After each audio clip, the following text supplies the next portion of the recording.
Welcome to Earth Harmony Home. I'm Debra Gehrke. Today we continue our series of fantastic cooking segments with the founding chef of the Blossoming Lotus, Mark Reinfeld, and some of his friends from the restaurant as well. Mark, what are we going to do today?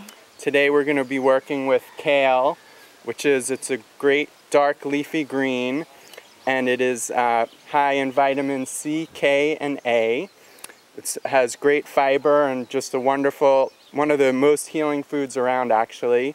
And here to show how easy these superfoods can be to be included in your diet is one of the founding members of the Blossoming Lotus, Miss Jessica Murray. Let's welcome Jessica. Thank you so much for joining us, Jessica. Thank you for having me. Come on in.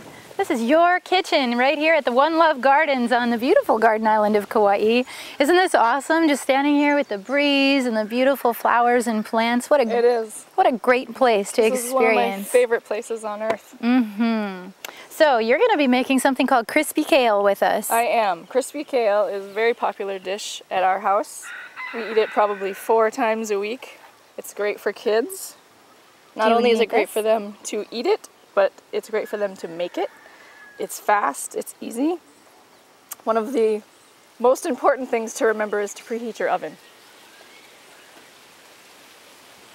So 350 degrees. This is a really interesting thought to me because most of the time I think of greens as either being in a salad or we can steam greens, beans and greens, things like that. But to do crispy greens, I would think they would just go completely soggy. Well, that's a good point actually, because this form of kale, which we call curly kale, is really the only kale that will work in this recipe. The other ones will do exactly that. They'll just go very soggy and you'll have to cook them for a really long time in order to get them to the crispness that you want to have this at. Okay, so that's a really good point. We need to really point out that this is curly leaf kale. Because kale, a lot of the times in the store, you'll see the real big flat leaf kale. Yeah, there's many varieties. So the curly kale is the one you want. You want to wash it in your sink or soak it in the sink with some vegetable wash to get the dirt and bugs that may be on it off. And then very simply you just, because kale is fibrous, which is why we're going to cook it, because it's very nutritious, but it's difficult for the body to digest and sometimes doesn't taste very good. So you're going to rip off the leaves from the stem. Some of the smaller stems up near the top are not a big deal because they're easy to chew. But for kids especially, you want to make sure not to get the stems off the bottom. We want to make sure and give them just the parts that they like, right? Exactly. If we give them something they can't chew, then they may be turned off by it. Exactly. And this is the part they like to do, the ripping. Can I help too? You can. Okay, good. Yay. There's only going to be so much we can fit in our little toaster oven today. That's true. But at home I make giant cookie sheets full of it. How long does it keep? Do you find that that's not an issue because the kids eat it so fast there is none to keep? Yeah, there's none to keep around. It's usually the first thing to go on the table. Even if you make cookie sheets full of it, it's the first thing to go. Yeah, well it reduces a lot, like most greens when they're cooked. Okay, so we have enough of that. If you want to keep going, you can. We take our baking sheet and just simply lay out a nice even layer of kale. The more dispersed the kale is, the faster it'll cook. You know, when you're making a lot of it, you end up with a big pile. It takes just a little bit longer to cook that way. So a nice even layer, and simply put it in the oven. So you don't add anything to it at this point? Not yet. And was there oil on the pan or anything like that? It's not going to stick. You don't want to, you know, we try not to cook oils too much because it turns their the fats to trans fats and whatnot. It's not very healthy. So just cook it straight for about 10 minutes, maybe 15 minutes, depends on how crispy you like it. We like it pretty crispy in our house. So that way the kids don't have to chew it a lot.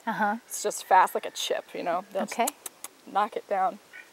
So 10 to 15 minutes in the oven while you're doing other things with the rest of your meal.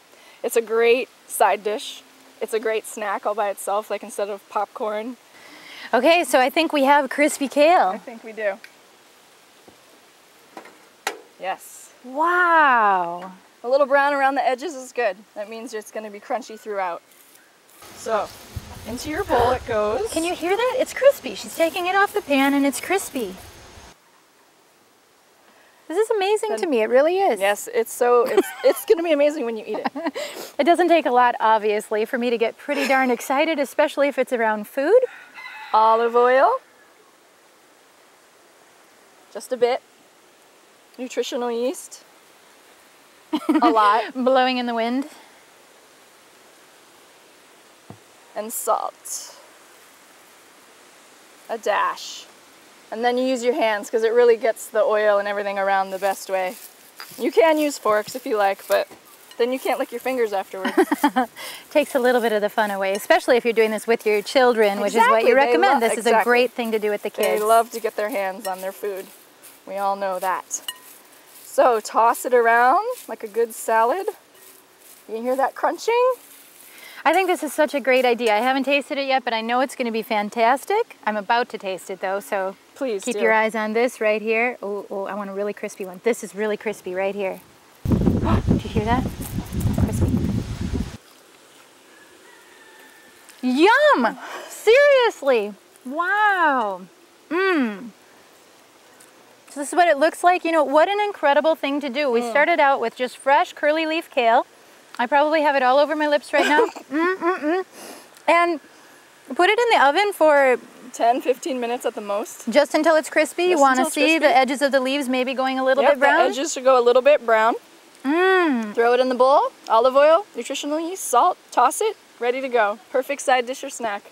I'm telling you seriously, if there's anybody at home, adults or children, who are concerned about eating greens, this is the way to do it. It's so good.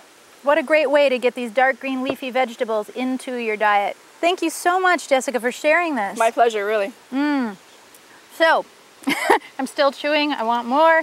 But I'll tell you where to find this. This incredible technique and recipe is in the quick and easy section of the latest ebook from the Blossoming Lotus restaurant called The 7-Minute Chef. You can find it in a link on our show notes for today's show, and you'll also find it at 7minutechef.com. Thank you so much for joining us. I'm going to keep eating the kale.